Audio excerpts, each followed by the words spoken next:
It started to happen gradually. I would walk into a room and say something, and no one would notice.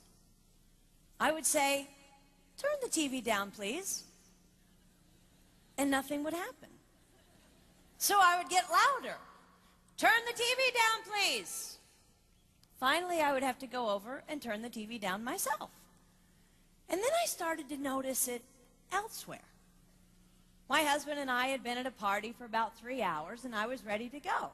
I looked over, and he was talking to a friend from work, and I walked over, and he kept right on talking. He didn't even turn toward me. That's when I started to put it together. He can't see me. I'm invisible. I'm invisible. Then I started to notice it more and more. I would walk my son to school, and his teacher would say, "Jake, who's that with you?" And my son would say, "Nobody." Granted, he's just 5, but nobody?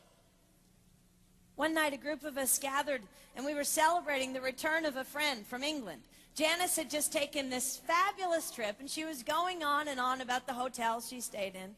And I was sitting there looking around at the other women at the table. I'd put my makeup on in the car on the way there. I had on an old dress because it was the only thing clean, and I had my unwashed hair pulled up in a banana clip, and I was feeling pretty darn pathetic. And then Janice turned to me, and she said, "I brought you this." It was a book on the great cathedrals of Europe. I didn't understand. And then I read her inscription. She wrote, "With admiration for the greatness of what you are building when no one sees." You can't name the names of the people who built the great cathedrals.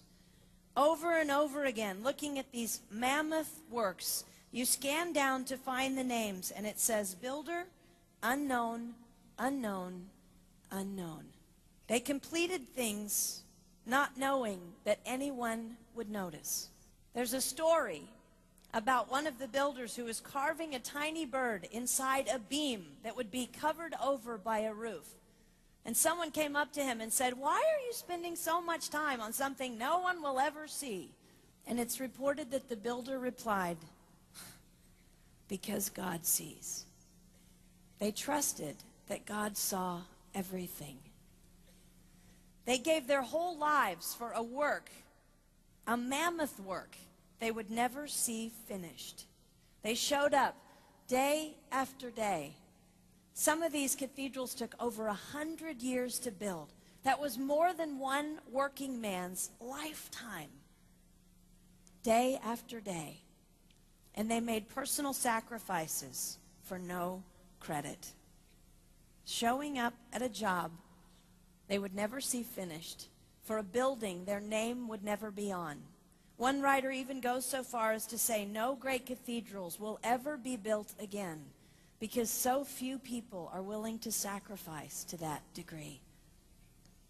I closed the book, and it was as if I heard God say, "I see you.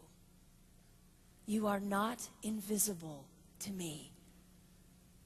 No sacrifice is too small for me to notice.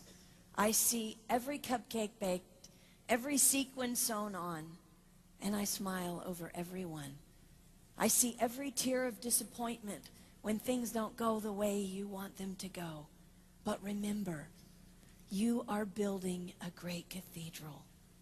It will not be finished in your lifetime, and sadly, you will never get to live there. But if you build it well, I will." At times, my invisibility has felt like an affliction to me. But it is not a disease that is erasing my life. It is the cure for the disease of self-centeredness. It is the antidote to my own pride. It's okay that they don't see. It's okay that they don't know. I don't want my son to tell the friend he's bringing home from college, "You're not going to believe what my mom does. She gets up at 4 in the morning and she bakes pies and hand bastes a turkey and she presses all the linens." Even if I do all those things, I don't want him to say that.